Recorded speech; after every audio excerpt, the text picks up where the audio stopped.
This is cool. This is like a lot of people, so thank you all for coming. I really appreciate it.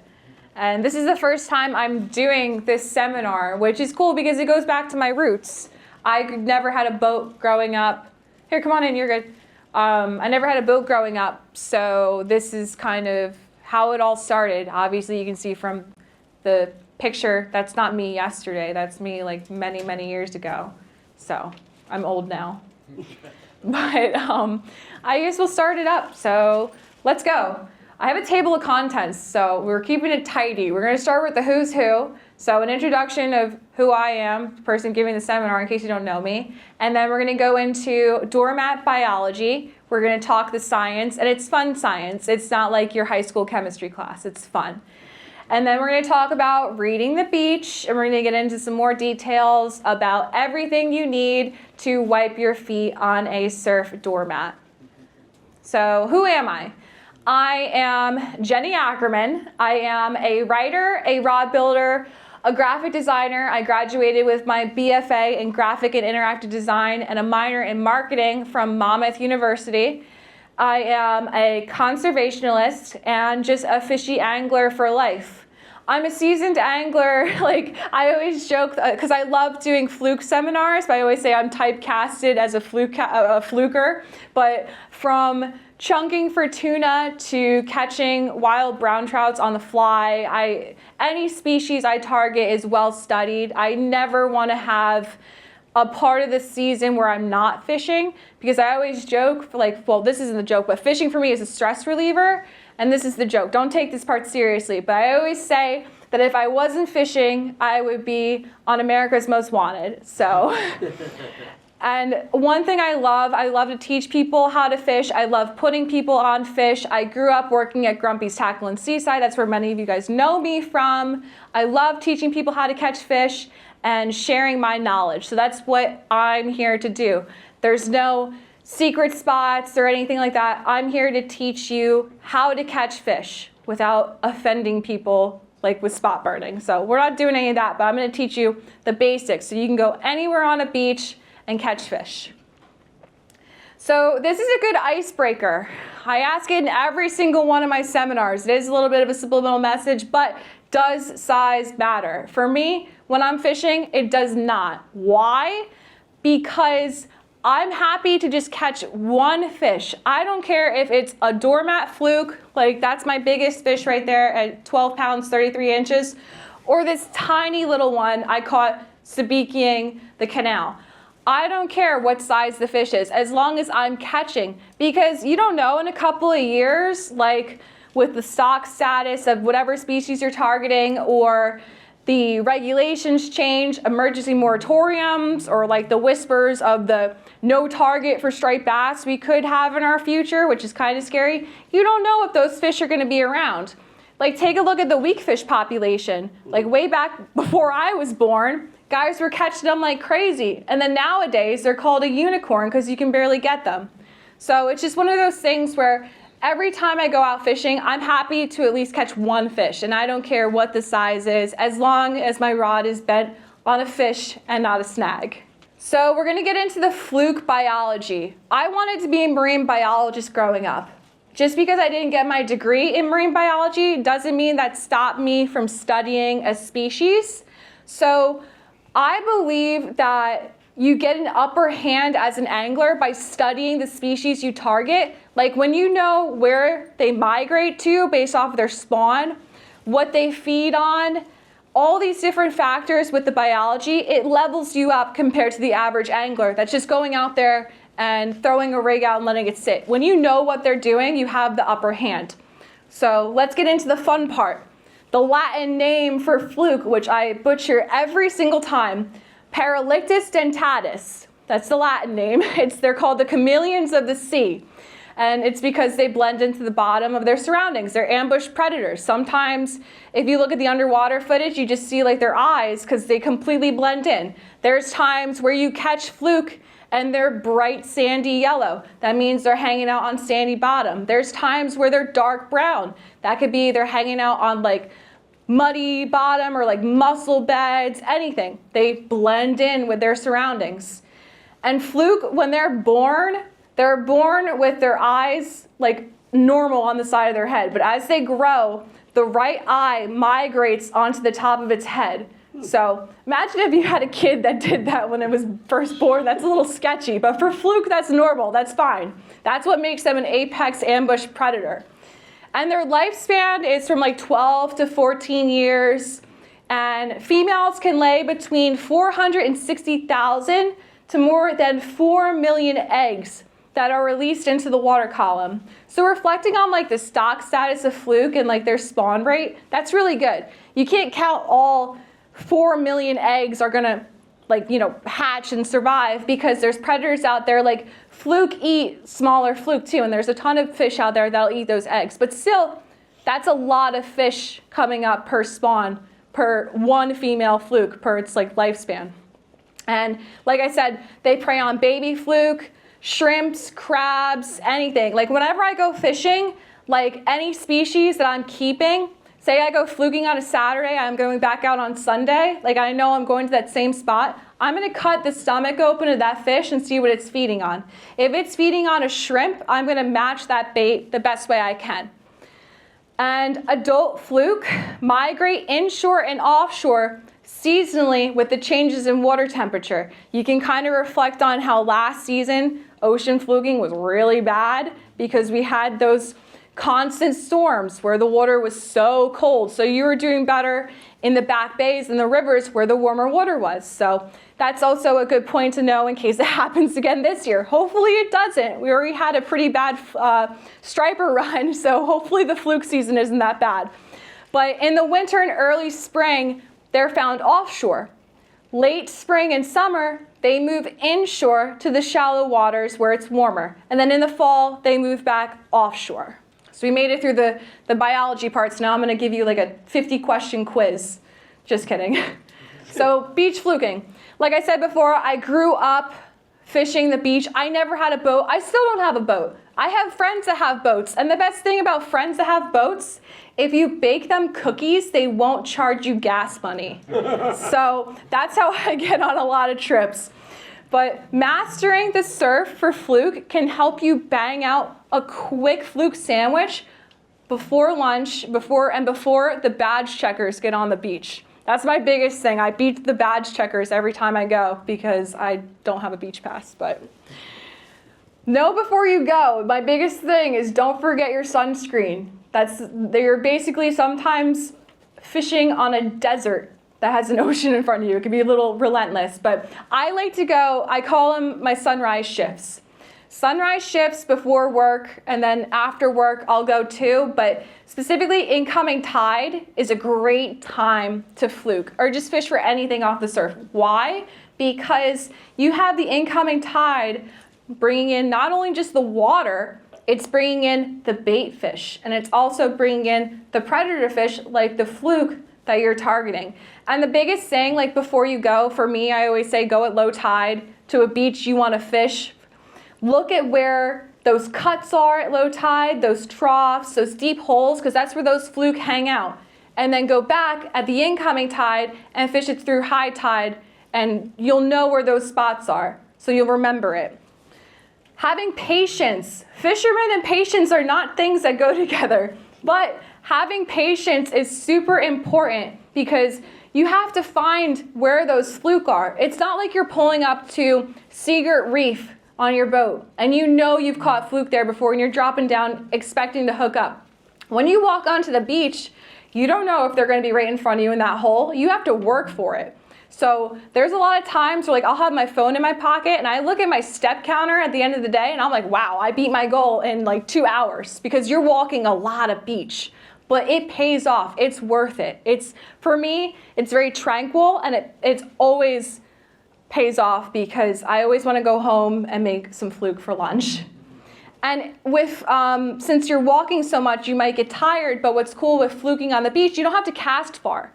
A lot of times, I'm not even overhand casting. I'm gently pitching it out because those fluke hang out close. It's not like you're striper fishing where you have to get out past that bar. Fluke can hang out close. And you just pitch it out there, you let your jig hit the bottom, and then you just twitch it, and then you reel it in like half a crank. Twitch it, reel it in half a crank. So your bait is fluttering off the bottom, because those fluke will see it fluttering off the bottom, and they'll either, if they're a smaller fish, they will give chase and hit it, or if they're a bigger fish are lethargic, so they won't give chase that often, they'll just chomp down on it. And like I said, they're ambush predators, and that fluttering motion imitates a bait fish perfectly. Reading the beach. This is, like I said, very important. If you don't know how to read a beach, that can kind of screw you over in the long run. Fishing for anything, stripers, fluke, wherever you go. If you go down to North Carolina for fishing down there, you need anywhere, Peru, Panama, all those places, like you need to know how to read the beach. And like I said, low tide is the best time to go to study a beach that you want to fish. Like, for example, South Jersey or central-ish Jersey guys, you got Island Beach State Park. Good example of a spot to go to. I'm not spot burning. This is common note spot, Two-Bit Road. Go to Two-Bit Road at low tide and you look at the structure, you see how it forms, because it does change. After storm, it changes. So if you think you have that spot down, after the storm comes, go back and reanalyze that beach at low tide. So study the piece, and then when you have time, go back at incoming and fish that. It's always good to take a mental note. And you can even look on Google Maps too, but sometimes that does change, so you can see the change in the color of the water. But I always say just go, just make time and just go. And here's an illustration. So you can see here, here's your beach, you got the sandbar, and you have a cut. I always say the cut is like the Garden State Parkway for bait fish, because that's what they use to get into the shallow water, and the fluke follows suit. So that's what you're looking for on the beach. Everything but the bread. It is 12 o'clock, so you guys are probably hungry for lunch. So we're gonna get into all the gear you need to catch yourself a fluke sandwich. I travel light. Of course, you're on the beach, you're gonna be walking a great distance. I usually just have a drawstring bag and my rod in hand. I keep it simple, no plug belt. I save that for striper season. So the rod that I like, I use an 8-foot rod. You can do a 7 to 8-foot rod rated medium to medium heavy. And you want a fast action rod that still has enough backbone so you can feel those fish hitting your jig, but enough backbone to slide that fish up the beach. And then the reel, you can do a 3,000 to 4,000 size reel, and you can spool it from anywhere to 10 to 20 pound braid. If you're a little scared to throw light braid, stick with 15 to 20. And why I say that, because in the summertime, you know, the warmer waters on the beach bring in a lot of bycatch. Cow-nose rays. You're gonna get spooled by one of those goofy things. Cobias. Sometimes when the cow-nose come in, you see cobias with them. We've had a couple of those caught the past couple summer seasons. Bluefish. Resident stripers that you can get on sand fleas all summer long. Sometimes they will hit your fluke rig, but having a little bit more of a stronger rod and reel combo can help you out when you have that chance of potential bycatch. And then jigs. I do 2 different rigs when I fluke off of the beach. I'll get into that, but the jig heads or bucktails, I like the colors pink, glow, and white. And that's the same thing on the boat. Every fisherman has their color superstition. Chartreuse for dirty water works too, but I like pink shine or pink glow and the white, if it glows too. I'm a sucker for glow. Glows are my colors. I like those. And I throw 1/2 ounce to 1 ounce. I keep it light, because if you're fishing a day where, personally, I like flat calm days on the incoming. If you're fishing a day where it's like you need 6 to 8 ounces, the whole bottom chunking, like you're not fluking in that putt, sorry. So I keep it light. And then going on to the second rig, instead of using a bucktail or jig head, you use a sinker. And that rig starts off with a 3/0 bait holder hook, and then at the bottom you have a sinker. You can do a coin, you can do a bank, whatever one you have. Don't do a pyramid sinker, because that's if you're chunking bait and you want it to stick in the sand. You want it to move off the sand. And I'll just do like a 1 ounce to 1.5 ounce sinker on that. And I switch it up because sometimes the fluke can be finicky. They're weirdos. Sometimes they don't want to hit a bucktail and a teaser, and they just want a simple sinker rig with a little grub on a hook. They don't want the flashy hair of a bucktail or all the extra hackle on your teaser. Sometimes they're weird. So you got to be ready to pack all this stuff and switch it up if you're not getting a bite and you know there's fish there. Because sometimes the water's so clear, you see those little suckers in the sand. And you're like, why are you not hitting my grub? So you got to switch it up. And the bait, I like 4-inch swimming mullets in Gulp, the jerk shads, Z-Mans because they're really durable. And then there's a new company that I really like called Q8 Super Baits. They're very popular in Florida, but they are trying to expand their northeastern recognition. They only have 5-inch curly tails, but for fluking off the beach, they work perfect. I used them last summer, and they're so durable. I had 8 fish to 1 Q8, whereas if I used a Gulp, I would have 1 fish to 8 gulps, because you all know, when you go into your favorite tackle shop and you buy a pack of Gulp and it mushes in your hand, that's not, Fluke have teeth. That's not gonna last you, and they're expensive too. So Q8, I have found it's a very good alternative bait to use. So they're called Q8 Super Baits. And then leader. 20 to 30 pound, you can do fluorocarbon or mono. Fluorocarbon is a little bit more pricey, but that's what I like to use for my rigs. That's what I'm used to. And it adds that extra durability for hooking the hefty bycatch that I talked about, like your cow nose rays and maybe a cobia. That's my goal for the summer. I want to catch a cobia off the surf. And then here's an illustration. Like I said, I graduated with my BFA in graphic and interactive design. So here's me putting my college degree to work post-grad with an illustration of my 2 rigs. So the first one, the pink one, that's just a simple bucktail teaser rig. So with that, barrel swivel at the top, tie it on with a uni knot, a little bit down, maybe 12 inches. You have a dropper loop, and you put a 3/0 bait holder hook on that. And then that little dude on the teaser is a tsunami hollow teaser. And I like those because they slide on like a skirt. They're not weighted. So I like, even when I'm on the boat, I want the lightest rig possible. So those hollow teaser skirts are nice and light, and they glow too. And then at the bottom, I have my bucktail. My bucktail of choice, I like the Magic Tail Hoochie Jigs, and I just direct tie to that with a uni knot. It's very simple. It's all uni knots and a dropper loop. And then the old-fashioned coin sinker bait holder rig. Basic barrel swivel at the top, same leader, same dropper loop, same hook, but at the bottom, instead of a bucktail, you have just a plain sinker. Because sometimes that's all they want. They don't want to see all the flashy bucktail hackle that's going on. They want a simple, lonely bait fish on 1 hook. We're almost done. Grass-fed fluke.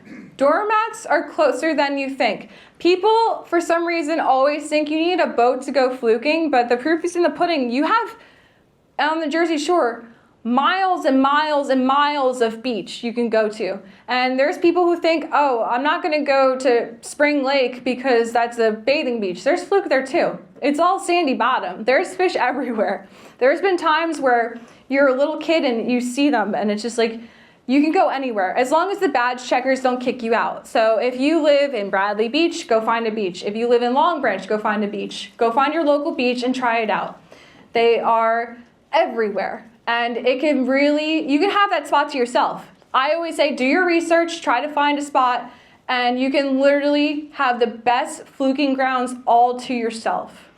And hopefully you guys, if you don't have a boat, you go fluking this summer and you catch some big fish. I'm gonna leave it off with a story.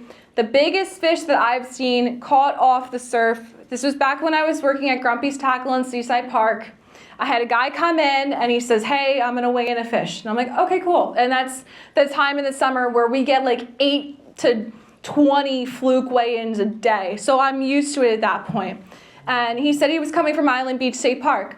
So at Island Beach, if you look at the regulations, you can keep 2 fish at 16 inches. So I'm expecting a smaller fish. I was really dissing this guy. I wasn't expecting what he had. So the weigh-ins are outside on the porch. I go out on the porch, I'm setting up the hook and the scale, I'm writing his name down, and I'm like, okay, go get your fish. So he goes down, and I'm still my face is glued to the weigh-in book. He's like, all right, I got it. And then he slams it on the ground and goes like this. Well, it was louder than that, but I'm not dropping the mic and making you all deaf. It was like, boom, on the floor. I was like, oh my gosh, what the heck? And I look at it, it's huge. And I'm like, were you on the boat for this? He's like, no, I was at Island Beach. We weighed it, his fish was 9.98 pounds. Cut it open, belly full of spearing. So those big fish, you don't need a boat for. A boat is just another, money pulled out of your pocket. And you spend less money on the Fluke rig setups that I talk about here. So get yourself out there this summer, wear your sunscreen. Hopefully you see me out there too, because I'm like from Long Branch to Island Beach. I'll be creeping before the badge checkers come out. I will be out there trying to get some nice Fluke for lunch because I'm a fiend for Fluke sandwiches. So if you see me out there, say hi. I will always say hi back. I'm nice. And hopefully you outfish me. That's my goal here. I want you guys to walk away with some good knowledge where you can outfish me, because I want to see everyone that I teach get on fish. And through the Fisherman magazine too, you have my email, it's out there. It's just J. Ackerman. Email me pictures of your Fluke this summer. I want to see them. I might do more videos like the open boat video series. I might do like a Fluke one where you send in your catches. So keep an eye out for that. So everyone, thank you for attending. And at the end, if you want to come up and ask me some questions, come on up.